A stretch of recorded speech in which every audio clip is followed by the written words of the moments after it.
Hi అండి అందరికీ. ఈరోజు రెసిపీ వచ్చేసి టమాటా క్యాప్సికమ్ కర్రీ. ముందుగా ఒక గిన్నెని తీసుకొని ఆయిల్ పోసుకోవాలి. ఆయిల్ హీట్ అయిన తర్వాత ఎండుమిర్చి, తాలింపు గింజలను వేసుకొని వేయించాలి. వేయించిన తర్వాత ఉల్లిపాయలను కూడా యాడ్ చేసి కలుపుకోవాలి.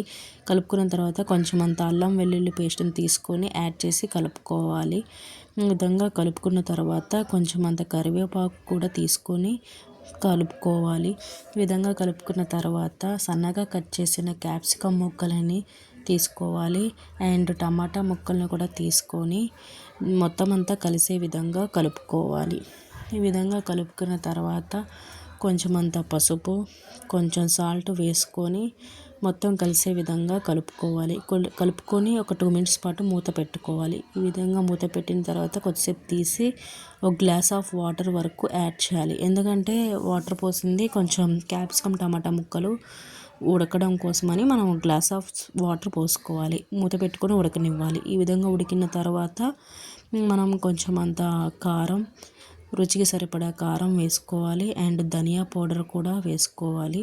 ఈ విధంగా వేసుకున్న తర్వాత కొంచెం అంత కొత్తిమీర, పుదీనా కూడా యాడ్ చేశాను.